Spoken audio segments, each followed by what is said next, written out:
اس نے الفاظ clear cut نہیں تھے. اس نے کہا کہ اپنے گھر چلی جاؤ. اب اس نے انٹینشن کیا تھی اس کی کہ میں نے آپ کو طلاق دے دی ہے. اس کا اور مطلب بھی ہو سکتا ہے کہ میں غصے میں ہوں, کچھ دنوں کے لیے ناراض ہوں, لیکن اگر وہ کہے کہ میری اس سے مراد تھی طلاق, انٹینشن وہ خود کلیئر کرے گا.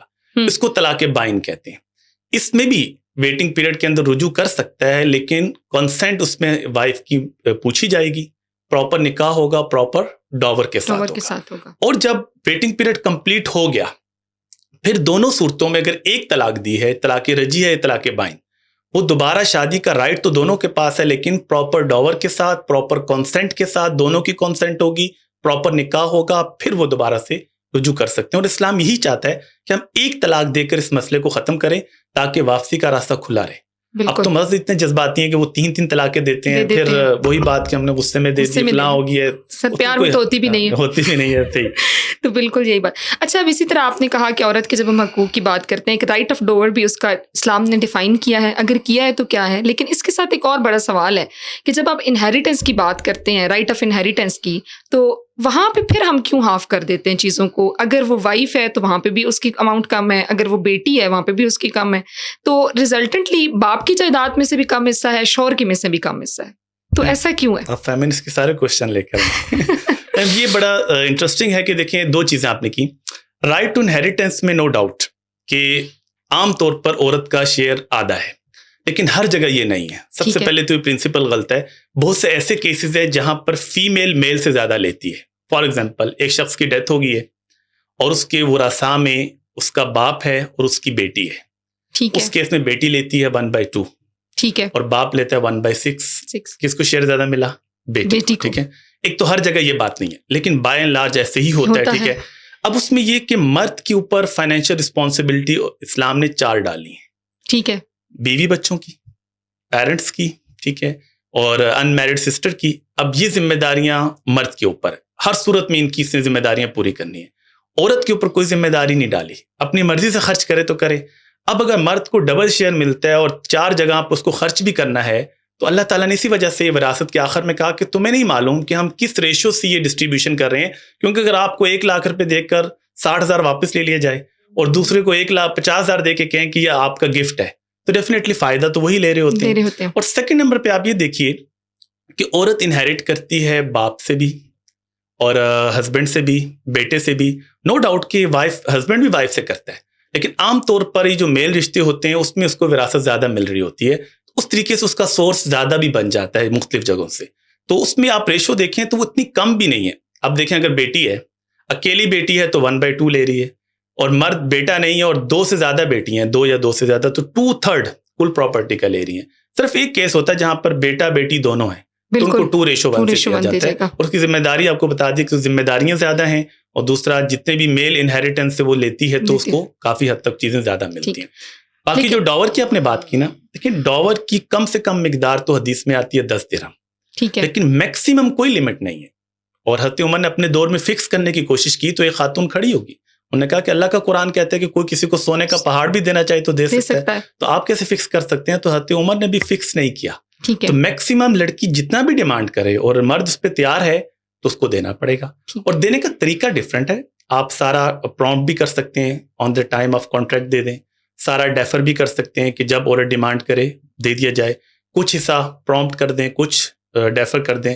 لیکن ہمارے یہاں ہوتا ہی ہے کہ مرد سارا ڈیفر کر کے بعد میں پھر اس کو معاف کرانے کے چکر میں ہوتے ہیں, تو پھر وہ عورت خود اس کی کانسنٹ سے معاف ہوتا ہے نا. تو لڑکیوں کو بھی تھوڑا سا اسٹینڈ لینا چاہیے.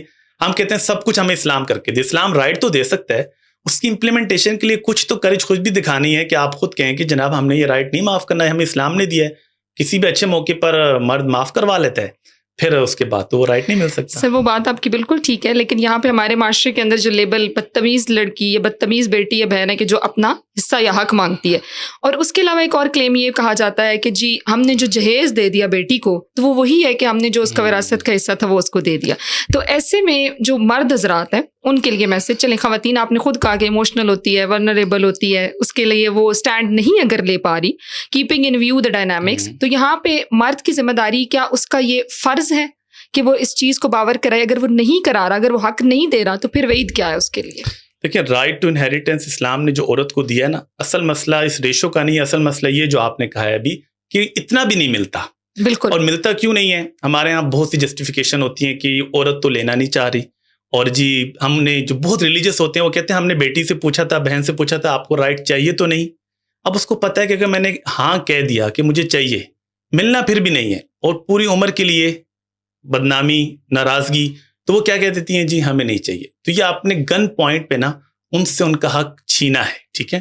اس لیے اگر آپ کو لگتا ہے کہ ان کو نہیں چاہیے نا، آپ ان کا جتنا رائٹ ٹو انہیریٹنس بنتا ہے ان کے حوالے کرتے ہیں کہ جی آپ کے 10 لاکھ روپے بنتے ہیں. اگر ان کو نہیں چاہیے ہوگا تو 2-3 ہفتے بعد واپس کر دیں گے، اور ایسا تاریخ میں کبھی بھی نہیں ہوا کہ کسی نے واپس کر دیا. سب کو چاہیے پیسے، اور اسلام نے رائٹ بھی دیا. اب اس کو انشور کرنا ہے بھائیوں نے اور باپ نے.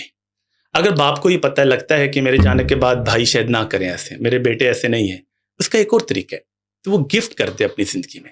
ٹھیک ہے. گفٹ کا رائٹ تو اس کے پاس ہے نا، تو اپنی زندگی میں دیکھ لے کہ کس کے کتنا شیئر بنتا ہے. اور بہت سے میں نے دیکھا کہ لوگ ایسا کر رہے ہیں کہ اپنی زندگی میں ہی 1 کے 4 گھر ہیں، سپوز اس نے ایک گھر سب کو دے دیا. جب گفٹ ہو گیا تھا وہ وراثت، ٹھیک ہے، جب بعد میں ڈسٹریبیوٹ ہوگی تو اتنا بڑا مسئلہ اس کے لیے نہیں ہوگا. تو یہ ذمہ داری ہے ہمارے جو بھائیوں کی بھی، لڑکی کے، اور پیرنٹس کی بھی، باپ کی بھی خاص طور پر، کس کو انشور کرے. اور جو یہ کہہ دینا کہ ہم نے جہیز میں کر دیا، اس کی تربیت کر دی، وہ تو آپ کی ذمہ داری تھی. شادی کرانا، اس کو پالنا پوسنا، وہ تو آپ نے لڑکوں کے ساتھ بھی کیا ہے. تو بہرحال یہ ایک بہت بڑی زیادتی ہے. اس کے لیے اسٹیٹ کو بھی چاہیے کیونکہ ایسا لاز بنا دے کہ خود بخود وہ اس کو رائٹ مل جائے. کیونکہ ہم ایموشنلی بلیک میل کر دیتے ہیں کہ ہم بہت پریشان ہیں، یہ ہیں، اور عورتیں آپ کو بتائیں ایموشنل ہیں تو اس ٹائم چھوڑ دیتی ہیں اور بعد میں بیچ دیتی ہیں ایسے ہی.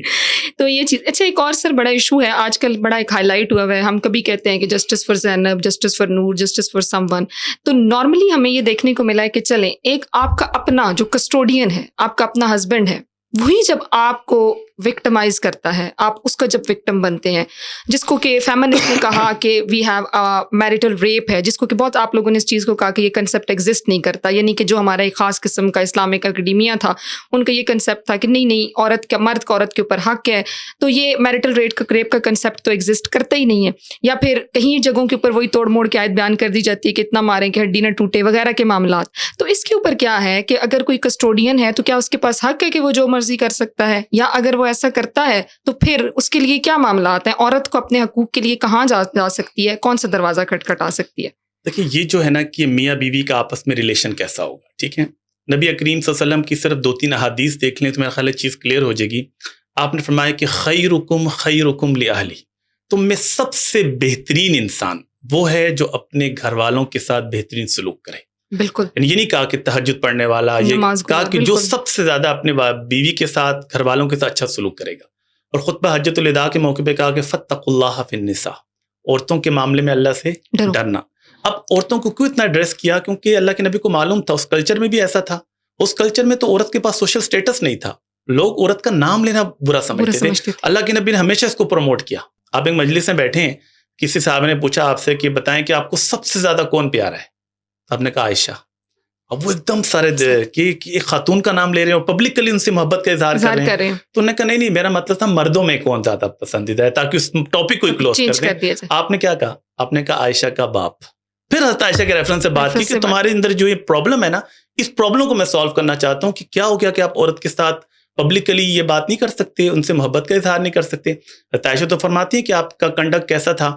میں پانی پی لیتی ہوں، جہاں میں نے پانی پیا، جہاں میرے ہونٹ لگے، کہتے ہیں میں بھی وہیں پہ ہونٹ لگاؤں گا. یعنی کیا تھا؟ محبت کا اظہار تھا. بالکل. پھر آپ نے حجۃ الوداع کے موقع پہ کہا کہ عورتیں تمہارے پاس اللہ کی امانت ہے، اس کے بارے میں آپ سے پوچھا جائے گا. اب یہ ساری چیزیں اللہ کے نبی نے اس معاشرے کی کونسلنگ کرنے کے لیے کہا. اب اس کے بعد جو چیزیں رہ جاتی ہیں کہ مرد ظاہر ہے ہماری تھوڑی سی میل ڈومیننٹ سوسائٹی تو ہے، وہی سمجھتا ہے کہ خاص طور پہ گاؤں دیہات میں جہاں پہ ایجوکیشن کم ہے، وہ سمجھتے ہیں کہ ہمارے پاس پورا اختیار ہے. اب قرآن نے ان کے جھگڑوں کو بھی بتایا کہ کیسے سالو کرنا ہے. پہلے سمجھاؤ، سوشل بائیکاٹ کرو، یہ چیزیں کرو. اور اگر کسی نے ایسے طریقے سے مارا کہ ٹارچر کیا، اس کے بارے میں تو جوڈیشل ڈیورس بھی آپ پہ جا سکتے ہیں. اور نبی کریم صلی اللہ علیہ وسلم کی سخت وعید بھی ہے اس حوالے سے. مطلب ایک حدیث میں آتا ہے کہ سب سے پہلا قیامت کے دن جو سوال کیا جائے گا حقوق العباد میں، وہ عورت کے بارے میں کیا جائے گا. تو اس حوالے سے تو اللہ کے نبی کی پوری انسٹرکشنز ہے کہ میاں بیوی نے کیسے رہنا ہے، اور آپ نے رہ کے دکھایا. حتی خدیجہ کے ساتھ رہ کے دکھایا، حتی عائشہ کے ساتھ رہ کے دکھایا، حتی علی، حتی فاطمہ کا کنڈکٹ ہمارے سامنے ہے. حتی خدیجہ کی ڈیتھ کے بعد بھی ان کو یاد کر رہے ہیں اور ان کی سہیلیوں کے ساتھ اچھا سلوک کر رہے ہیں. تو وہ تو جب تک آپ سیرت نہیں پڑھیں گے، قرآن نہیں پڑھیں گے نا، تو ہمیں وہ سمجھ نہیں آئے گا کہ میاں بیوی کا ریلیشن کتنا پیارا ہے. ایک چیز صرف آپ کو بتا دوں، دیکھیں قرآن نے اس ریلیشن کو کیا کہا، ہن لباس لکم وانتم لباس باس لہن، اللہ تم دونوں ایک دوسرے کا کیا ہے؟ لباس. لباس ہے. اور لباس ہم کیوں پہنتے ہیں؟ ہاں بالکل، خوبصورتی کے پروٹیکشن لیے، کے لیے، اپنے آپ کو کور کرتے ہیں، پرائیویٹ پارٹس کور کرتے ہیں، خوبصورت نظر آئیں، ٹھیک ہے، اپنے عیوب کو چھپا لیں. تو یہی کہا کہ اللہ کے نبی نے قرآن نے تشبیہ دے کر کہ میاں بیوی ایک دوسرے کی لائف کو خوبصورت بنائیں گے، ایک دوسرے کی عیوب کو چھپائیں گے. اور جس طرح لباس جو ہے وہ وہی اچھا لگتا ہے جو آپ کے جسم کے مطابقت سے ہو. تو یہاں پر بھی اگر دونوں میں مطابقت ہوگی، ذہنی جسمانی طور پر اور معاشی طور پر، تب یہ رشتہ اچھا چل سکے گا. اچھا سر، ایک اور بات ہے کہ قرآن کریم یہ کہتا ہے کہ مومن مردوں کے لیے مومن عورتیں ہیں. تو بہت ساری خواتین کہتی ہیں کہ ہم تو بڑی اپنے شوہر کے ساتھ وفادار ہیں، لیکن ہمارا ہسبینڈ جو ہے وہ بڑا باہر چیٹ کرتا ہے یا کسی ایکسٹرا میرٹل افیئر میں ہے. تو وہاں پہ پھر آپ کیا کہیں گے کہ اس حوالے سے اس کی کیا جسٹیفیکیشن ہے؟ دیکھیں، اصل تو یہ دل کے معاملات ہیں نا، کسی کا کریکٹر کیسا ہے. ٹھیک ہے، اسلام نے تو دونوں کو پرائیویسی کا رائٹ دیا ہے، لیکن اسی وجہ سے دیا ہے کہ پرفیکٹ تو کوئی نہیں ہے. ڈیفیشنسیز عورتوں میں بھی ہو سکتی ہیں، مردوں میں بھی، اور یہ بیماری بھی دونوں میں ہے. کچھ مرد ایسے ہیں کہ انہوں نے اسکرین ریکارڈر لگایا ہوتا ہے وائف کے موبائل پہ، ایون وہ ایک میسج بھی کر رہی ہیں تو وہ ان تک چیزیں پہنچیں. اور مرد آ کے سو جاتا ہے تو رات کو وائف نے پورا موبائل اس کا اسکرول کرنا ہوتا ہے کہ واٹس ایپ پہ کیا چل رہا ہے. اس سے کیا ہوتا ہے کہ ایک دوسرے کی غلط فہمیاں پیدا ہوتی ہیں. اور قرآن کہتا ہے وَلَا تَجَسَّسُوا، زندگی گزارنے کا ایک اصول بتایا کہ جاسوسی مت کرو. ٹھیک ہے، اور نبی علیہ السلام نے یہاں تک کہا صحابہ کو، جب تم سفر سے واپس آ رہے ہوتے ہو تو جب تمہارے قریب وقت ہو تو تم پہلے سے کسی میسنجر کے ذریعے اطلاع دیجیے کرو کہ میں واپس آ رہا ہوں، تاکہ کوئی بھی ایسا واقعہ آپ کے آنکھوں کے سامنے نہ ہو. ایون اپنے گھر میں بھی آؤ تو نوک کر کے آؤ، اجازت لے کر آؤ. کہ یہ چیزیں ہم کسی کو دنیا میں نا کریکٹر فل کا سرٹیفکیٹ نہیں دے سکتے. جنت جہنم بانٹنے کا ہم نے ایک تو سسٹم شروع کیا ہوا ہے نا، یہ صرف اختیار اللہ کے پاس ہے. بہت سے لوگ ہمیں دور سے بڑے اچھے لگ رہے ہوں گے، گیٹ اپ بہت اچھا ہے، دل میں اندر پتہ نہیں کیا ہوگا. بہت سے لوگ بظاہر ایسے لگ رہے ہوں گے لیکن دل بہت صاف ہوگا. اس لیے جو ہم کہتے ہیں نا مومن مردوں کے لیے مومن عورتیں، وہ دل کا معاملہ ہے اور وہ اللہ تعالیٰ جانتے ہیں بہتر. یہ نہیں ہوتا کہ آپ کا کسی کا ایک میسج نکلا ہے تو آپ کہیں کہ وہ کریکٹر لیس ہو گیا ہے یا کسی نے کوئی اور چھپا کے چیزیں رکھی ہوئی ہیں. اس لیے کسی کے معاملات میں پڑے ہی نہیں. ہاں چیز اوپن ہو جاتی ہے وہ تو الگ بات ہے، لیکن اگر آپ جاسوسی کریں گے نا تو کوئی بندہ بھی پرفیکٹ نہیں ہے. نبی کریم صلی اللہ علیہ وسلم کے بعد دنیا میں ہر بندے کے اندر کوئی نہ کوئی کوتاہیاں غلطیاں ہیں، اس لیے ان چیزوں کو اللہ پہ چھوڑ دیا جائے. اور بظاہر ایک اچھا کنڈکٹ ہمیں رکھنا چاہیے، ورنہ ڈاؤٹس کے ساتھ جاسوسی کے ساتھ کبھی معاشرہ چل ہی نہیں سکتا. یعنی کہ آپ کہہ رہے ہیں کہ موبائل نہیں چیک کرنا چاہیے، دونوں نہ کریں. میں دونوں کو کہہ رہا ہوں، دیکھیں مرد بھی کر رہا ہے غلطی کر رہا ہے، اگر وہ بھی اس کی پوری جاسوسی کر رہا ہے، آپ ایک گڈ فیتھ کے ساتھ رہیں نا. دیکھیں اللہ کے نبی نے کہا کہ سب سے خوبصورت نیکی اچھا گمان کرنا. اچھے گمان کے ساتھ ایک چیزیں بالکل واضح ہو جاتی ہیں، پھر ان کو سمجھایا جا سکتا ہے، دونوں ایک دوسرے کو سمجھا سکتے ہیں. اچھا سر، ایک یعنی کہ ہم ابھی وائنڈ اپ بھی کرتے ہیں، اور ایک بڑا امپورٹنٹ کوسچن ہے کہ میں خود ایک ورکنگ پلیس پہ کام کرتی ہوں، I am a working woman. تو جو خواتین ورکنگ وومن ہوتی ہیں ان کے لیے بہت سارے مسائل ہوتے ہیں، ایون کہ بہت سارے ایسے پلیسز ہوتے ہیں جہاں پہ خواتین کے لیے الگ واش روم نہیں ہے. ایک بہت چھوٹا مسئلہ ہے، یہاں سے بات شروع ہوتے ہوتے پھر ہراسمنٹ تک جاتی ہے. تو وہ خواتین اگر ہم تاریخ میں دیکھیں کہ جنہوں نے اسلام کی تاریخ میں کام کیا، بطور تاجر کام کیا وغیرہ وغیرہ، تو کیا انہوں نے بھی ان مسائل کا سامنا کیا، یا اسلام ان کو کس طریقے سے پروٹیکشن دیتا ہے؟ ورک پلیس کے اوپر آپ کے امپلائی کے اوپر کیا رسپانسبلٹی عائد ہوتی ہے کہ وہ کس طریقے سے آپ کے لیے ایک کنڈیوسو انوائرمنٹ بنائے؟ دیکھیں، اس معاشرے کے اندر ہمیشہ خواتین نے سفر تو کیا، اور آپ نبی علیہ السلام کے دور سے دیکھیں، حضرت خدیجہ رضی اللہ تعالیٰ عنہا اگر اپنا نام بنایا، تجارت کرتی تھیں، تو وہ بھی میل ڈومیننٹ سوسائٹی تھی. اپنا اچھا کنڈکٹ سے اور ان چیزوں سے پہلی چیز تو یہ ہے کہ عورت کو نا مینٹلی اور فزیکلی اپنے آپ کو اسٹرانگ کرنا ہے، اور اس فیئر کو ختم کرنا ہے کہ اگر میں نے کسی کو کمپلین کر دی، کچھ کہہ دیا تو پتہ نہیں میری ریپوٹیشن پہ کچھ بھی نہیں ہوگا. جب عورت اس چیز سے ڈرتی ہے تو پھر ہراسمنٹ زیادہ ہوتی ہے، لوگ اسی چیز کو اس کی کمزوری بناتے ہیں. ایک تو وہ اتنی اسٹرانگ ہو، اور دوسرے نمبر پہ آپ نے جس طرح کہا کہ ورک پلیس کے اندر کوئی ایسی چیز ہوتی ہے تو اسلام نے ایک سزا رکھی ہے، حد قذف. قذف کہتے ہیں کسی نے عورت کے اوپر الزام لگایا، کوئی ایسی بات کہہ دی، ہمارے خواتین فوراً ڈر جاتی ہے کہ بات پھیل گئی، حالانکہ کچھ ہوتا بھی نہیں ہے. اسلام نے اس کو کیسے روکا کہ اگر کسی نے کسی خاتون پہ اڈلٹری کا الزام لگانے کی کوشش کی اور 4 آئی وٹنسز نہیں ہیں، اس کو 80 کوڑے لگیں گی، 80 لیشز، تاکہ اس چیز کو روکا جائے. پھر یہ اسٹیٹ جو ہے ایسا انوائرمنٹ پیدا کرے کہ جہاں پر بھی اب تو میرے خیال میں ایسے قوانین بن گئے ہیں، آپ تو اس کو بہتر سمجھتی ہیں، کہ جس میں عورتوں کے ہراسمنٹ کے کیسز کو دیکھا جا رہا ہے، لیکن اس میں سب سے پہلے اپنی انٹینشن ہے، اپنے آپ کو اسٹرانگ کرنا ہے، اور کسی کے ہاتھوں بلیک میل نہیں ہونا. کوئی بھی ایسی چیز ہے تو انسان کہے کہ میں فیس کروں گا، کیونکہ ہم لوگ عورتوں کو حوالے سے ہر چیز میں کہ عورتوں کی عزت کا مسئلہ ہے، یہ ہے، اس کو اس چیز سے باہر نکلنا پڑے گا کہ اگر میرے ساتھ غلط ہوتا ہے تو مجھے اسٹینڈ لینا ہے، کوئی مسئلہ نہیں. اگر 2-4 لوگوں کو پتہ بھی چل جائے تو اس کی وجہ سے میں سفر نہیں کروں گا.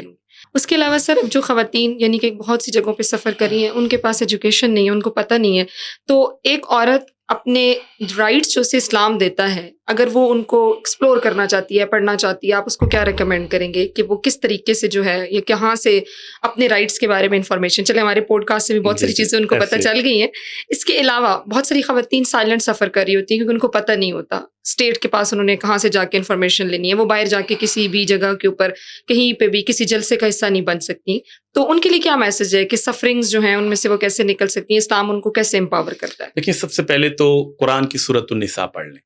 اللہ تعالیٰ نے نام ہی کیا رکھا؟ عورتیں. ٹھیک ہے، اس میں بیسیکلی ان کو ڈاور کے رائٹ، کس طریقے سے ڈیورس کی چیزیں ہیں، کس طریقے سے مینٹیننس ہے، وہ ساری چیزیں ان کو وہاں سے سمجھ میں آتی ہے. دوسرے نمبر پر ازواج مطہرات کی سیرت پڑھیں اور سیرت النبی پڑھیں. اس میں نبی علیہ السلام کے پاس خواتین شکایتیں لے کر آتی تھی اپنے ہسبینڈ کی، اللہ کے نبی کیسے اس کو سالو کرتے تھے، وہ ساری چیزیں ان کے سامنے آ جائیں گی.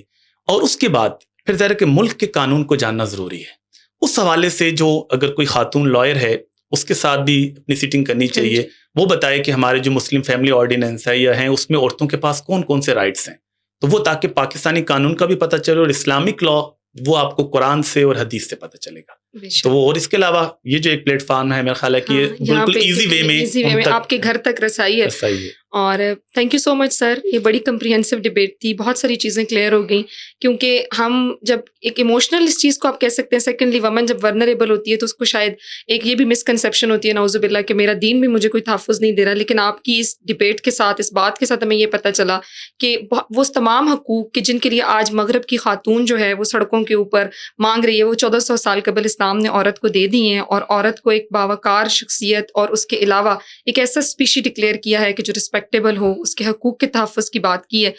تو ہمیں سے جسٹ آگاہی کرنی ہے اور لوگوں کو تعلیمات دینی ہے، اور الٹیمیٹلی جو طریقہ حیات ہے وہ پھر اسلام ہی ہے. Thank you so much sir, thank you so much, nice meeting, اور بہت کمپریہنسیو آپ کے کوئسچن سے، بہت اچھا لگا ان کے اوپر رسپونڈ کر کے. Thank you so much.